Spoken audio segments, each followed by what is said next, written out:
we're now geared up, appropriate PPE, and the intercoms and such like have been sorted out, and cameraman, and you can focus on me. So g'day, hello. So what we do in the first part, assuming the rider has no experience, even though he's ridden a scooter, may not have been formally introduced to all of the controls on a motorcycle. So first of all, I'm going to move the bike from the parking and demonstrate a couple of things. Key in, engine on.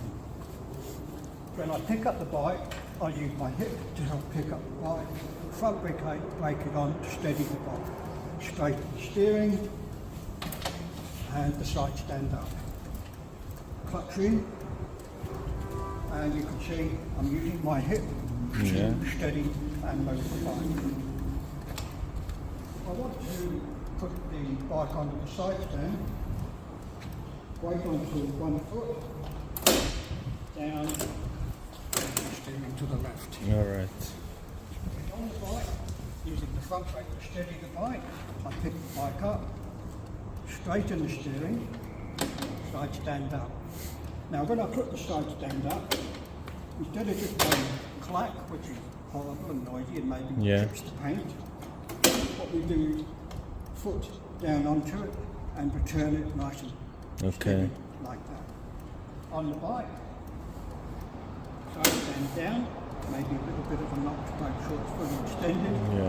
Steering to the left, bike against the thigh, under the side stand, and a little bit of a nudge here to make sure it's secure. Okay, that's the side stand. Now what we're going to do with the main stand. So if you film from this direction, so we're off the bike, again, a little bit of a nudge with the hip to pick the bike up. Weight onto, I'll try not to fall over. Weight onto the left foot, right foot, the main stand down. There are 2 feet on the main stand, and we want 2 feet on the ground. If it's only 1 foot, it's double the effort. And on the big bike, it makes a difference. So you can rock the bike, and you can hear, and you can feel it for a second. But sometimes you need to turn the steering wheel for it to be steady. Steering like this, it falls, okay? So sometimes you can move the steering a little bit left or right, depending on the bike, it's steady. When we want to put the bike onto the main stand, we're not pulling like this. Do your back in. And you've only got one of them. Your back's precious. So what we do, we transfer the weight from this side of our body onto here, pushing down. There's a fulcrum. And then by just doing that, you can see there's a bit of a shift. And so we pull like this, and the bike goes onto the stand easily. A couple of things to think about. Number one, your feet want to be balanced. Under your shoulders. 2, as I mentioned earlier, both feet on the ground. Here, we're not pulling, just a guide. Now what we do here, I have the weight all the way here. This arm here, so if I come around here, beautiful. Now I keep this arm straight, I'm not trying to do this. I keep this arm straight, I push down here, and this side of the body stretches. And it's like drawing a bow. You see? Okay? So this is the action. It's like you lift.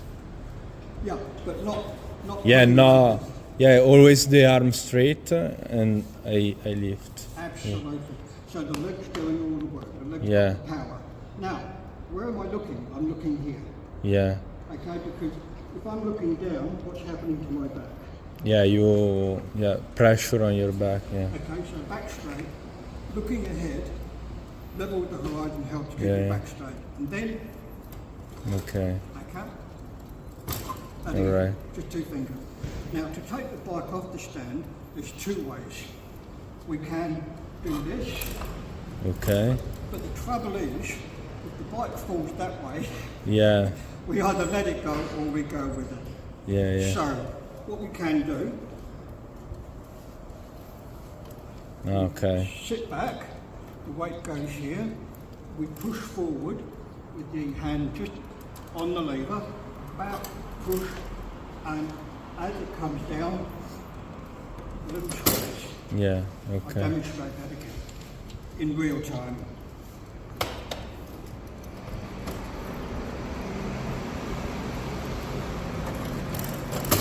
All right. Now, any questions? Can I try this?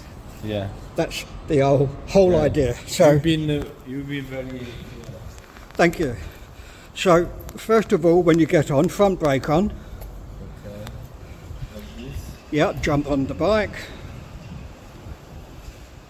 Pick the bike up, yep. And then we have the side stand up. Beautiful. Now, where are you looking? Looking ahead. Yeah. Excellent. Now, first of all, we'll go through the side stand. So, kick the side stand down. Yeah. A little nudge to make sure it's secure. Yep. Steering to the left, over. A little nudge with the thigh. Beautiful. And off we get.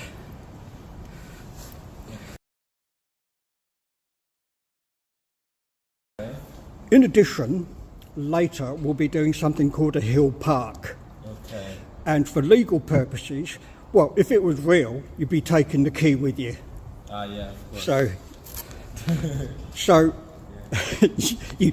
but when you're doing the test, you're not thinking like I'm really leaving the bike. Yeah. So it's easy to think I've done the park. Well, of course I would take the key, but if you leave the key in, Yeah. boom, All right. history. Thanks for letting me know that. So Yeah. for the test, there are 3 important ingredients. First gear, steering to the left, and the key out. Okay. Now we have the mount. So front brake on. Well, actually, tell you what, because we've got the key out, we can pretend that we're doing a hill start. Yeah. So key in Put the key in. and turn it on. So now. Saves going back. Front brake on to secure the motorcycle. Jump on. On. Use your thigh to pick up the bike. Okay. Straighten up the steering and the side stand. Now, how do we say Italian? Bonzo? Bonzo? Voila? Buona. Buona. Yeah. Okay, beautiful.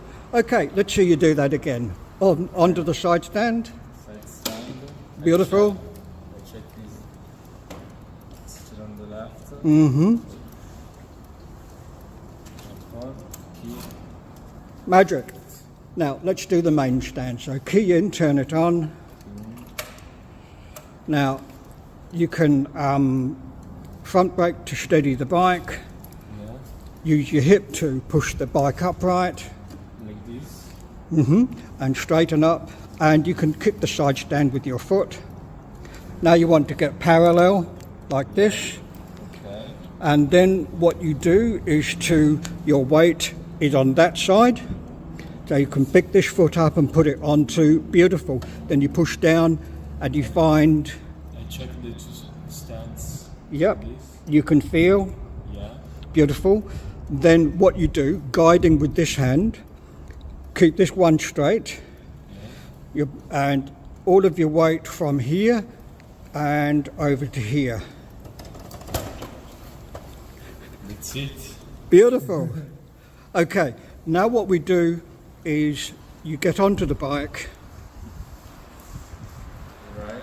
looking up, looking ahead, eyes toward the horizon. Beautiful. And you rock back and you push forward and a little bit of brake and you come off. Yes. Let's try that again. So front brake on, you jump off. No need for the side stand. Yeah, that's good. Mm-hmm. Mm-hmm.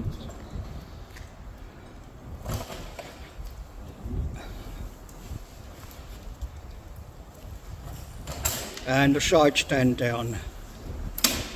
Okay. I'll get you to come over here. There's just one little correction. Yeah, I'll grab the key. Blanky, you take over the video. You don't get paid for this, by the way. Yeah. All right.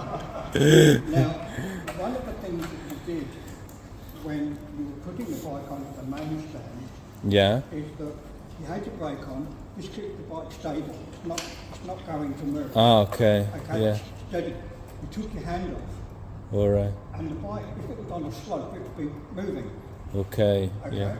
And you've got no control, except maybe if it's in first gear and the clutch Okay. down. And then you do this, and then you sort of, that's okay, but much better if you do this. So Ah. you Yeah. get off, the front brake is still on. Okay. This means you can hold onto the handlebars. Yeah. You've got grip, stability. Then you put the weight under this leg, and then down, and then you knock short onto. To stand. And Yeah. then, when you've got both feet down, you've got 1 point, 2 point, 3 points for Okay. contact. And then, the bike's not going anywhere, it's steady. Yeah. From here, Okay. okay. So, but you keep pressing the clutch or you release it? It doesn't really matter. I mean, It doesn't matter. theoretically, if it's in first gear, You should. the clutch can make it difficult to move the back wheel. Okay? So if that makes a problem, you pull the clutch in. But you wouldn't pull the clutch in until you got the pegs down. So let's try that again. So you jump on, push forward, beautiful. Now you dismount, keep the front brake on, the stand down, find the 2 feet. When you have the 2 feet, then yes, beautiful. And then keep an eye up, looking over, fantastic. Okay, magic.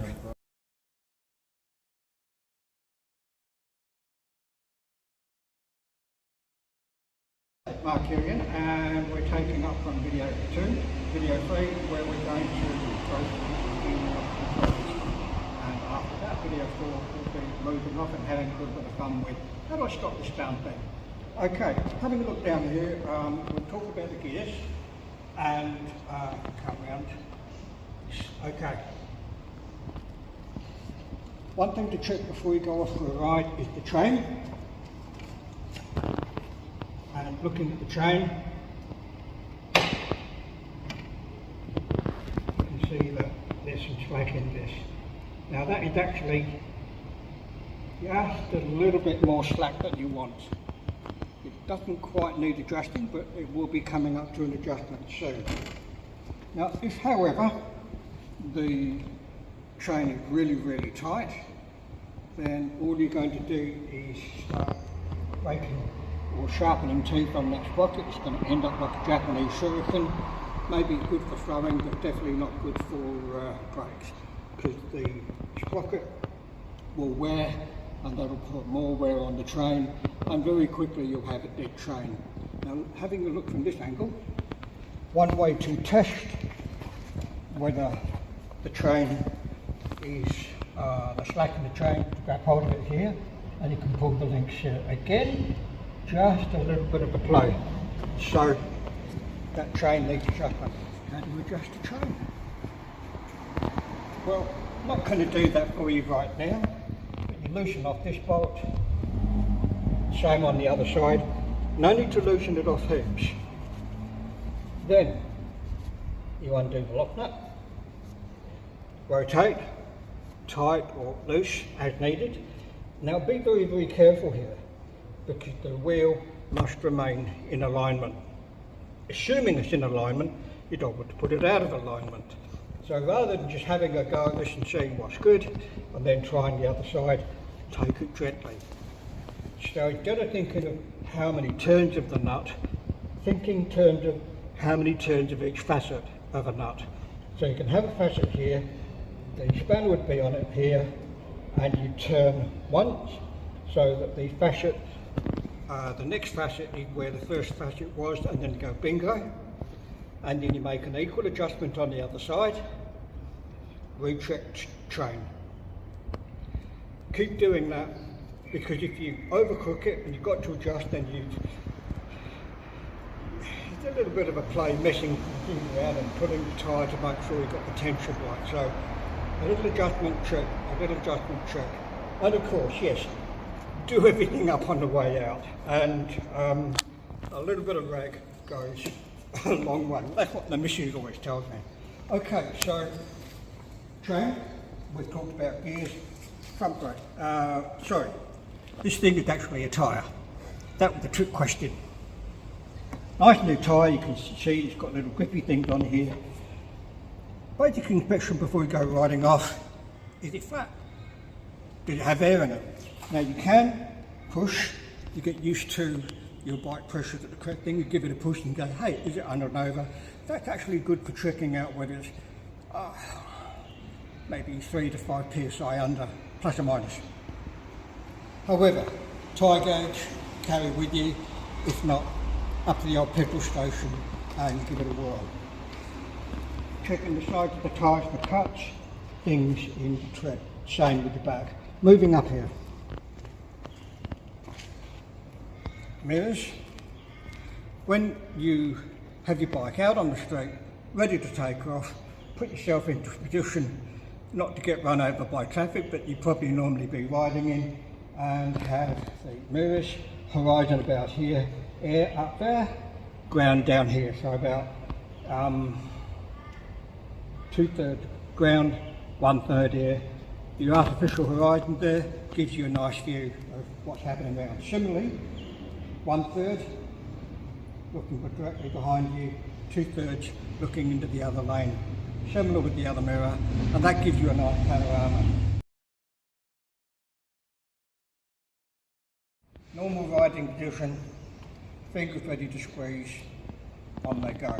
Important thing about the wrist position, when the throttle is off, wrist needs to be flat or slightly kinked down. When you want to increase the throttle, lower the wrist. When you want to decrease the throttle, raise the wrist. It's tempting, particularly on a low cc bike or a scooter or something like this, to grab a handful and then get going and then work it forward so you've got heaps of throttle on and you're in a nice relaxed position. Fantastic cruise control. We'll talk about cruise control in just a minute. However, problem, I'm riding along like this, I want to go for the brakes. So of course, I throttle off and then put the brakes on. Now I'm going to put my pinky here and just let it rotate with the throttle. I'm now going to apply the front brake. And you can see that finger is rotating. Why is it rotating? Because the grip here and the squeeze here transforms into a grab. So again, the wrong way. I've got a handful, the wrist is raised, front brake on, and it's very easy to put the throttle on whilst braking. Not a nice feeling. We can avoid all that if throttle off, correct position, we lower the wrist to go a bit faster. It does take training the wrist a wee bit, it's weird, get used to it. Throttle off, front brake on, hey look, no rotate. There is a little difference. Make sure that here you're squeezing with the pinkies rather than grabbing with the whole hand. If you're squeezing with the pinkies like a squeegee bottle, grabbing with the whole hand, I don't know, stubby or something, picking up a milk bottle, I mean whatever, okay, two different actions.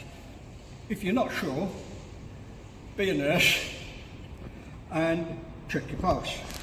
So get your fingers over the muscles here, squeeze the fingers, and you can feel these muscles quite strongly. Grab, and you can feel they really cord up. Again, squeeze, grab. Get used to the different action there. Also, over your forearm, I